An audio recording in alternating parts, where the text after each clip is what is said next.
Hello guys, നമ്മുടെ പുതിയൊരു വീഡിയോയിലേക്ക് എല്ലാവരും സ്വന്തം. അപ്പോൾ ഇന്നത്തെ നമ്മുടെ വീഡിയോ എന്ന് വെച്ചാൽ ഗായ്സ്, അർമാൻഡോ സാദിഖുവിനെ കേരള ബ്ലാസ്റ്റേഴ്സിന് സ്വന്തമാക്കാൻ ഒരു സുവർണ അവസരം തന്നെ വന്നിരിക്കുന്നു. ഇപ്പം കഴിഞ്ഞ ദിവസത്തെ അപ്ഡേറ്റ് ഈ ഗോവ തന്നെ പറയുന്നുണ്ട്. അർമാൻഡോ സാദിഖു ഗോവ വിട്ടു. ഗോവയിൽ നിന്ന് ഈ സീസണിൽ ഗോവയിൽ നിന്ന് ഇപ്പം ടീം വിട്ടെന്നാണ് അർമാൻഡോ സാദിഖു. കാരണം എന്നാന്നൊക്കെ അവർ പറയുന്നുണ്ട്. ബംഗളൂരുവായിട്ടുള്ള സെലിബ്രേഷൻ്റെ കാര്യത്തിൽ വർക്കൊക്കെ ആയി അങ്ങനെയാണ് അർമാൻഡോ സാദിഖു ടീം വിടുന്നത്. ഗൈസ്, അപ്പം അർമാൻഡോ സാദിഖു ഇപ്പോൾ ഒരു ഫ്രീ ഏജൻ്റാണ്. നമുക്ക് ഒരു പൈസയും കൊടുക്കാതെ പ്ലെയറിനുള്ള മാത്രം ഫീ കൊടുത്ത് മാത്രം എടുത്താൽ മതി. അല്ലാതെ ഇപ്പം ഗോവയ്ക്കൊന്നും പൈസയൊന്നും കൊടുക്കുകയൊന്നും വേണ്ട. ഗൈസ്, നമ്മളിപ്പം അർമാൻഡോ സാദിഖുവിനെ സൈൻ ചെയ്യാൻ വലിയ ചാൻസ് ഒന്നുമില്ല.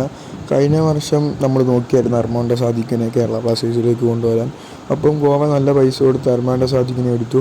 ഇപ്പം എനിക്ക് തോന്നുന്നു വലിയ സാധ്യതയൊന്നുമില്ല. മറ്റേ ജംഷഡ്പൂരിലെ സ്ട്രൈക്കറിനെ നമ്മൾ ഓൾമോസ്റ്റ് കംപ്ലീറ്റ് ആയെന്നാണ് എനിക്ക് തോന്നുന്നത്. പെപ്രയ്ക്കൊരു കറക്റ്റ് റീപ്ലേസ്മെൻ്റ് ആണ്.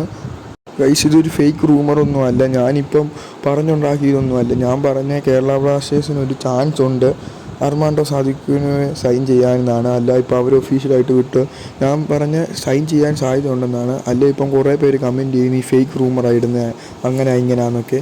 അപ്പം അത് കൂടെ പറഞ്ഞതേ ഉള്ളൂ. അപ്പോൾ ഗൈസ്, അപ്പോൾ ഇന്നത്തെ വീഡിയോയിലായിരുന്നു. നിങ്ങളുടെ അഭിപ്രായം എന്തായാലും കമൻറ്റ് ചെയ്യണം. അർമാൻഡോ സാദിഖു ടീമിൽ വരണോ അല്ല എന്താണെന്നൊക്കെ നിങ്ങൾ എന്തായാലും കമൻറ്റ് ചെയ്യണം. അപ്പോൾ ഇന്നത്തെ വീഡിയോയിലുണ്ട്. Bye guys.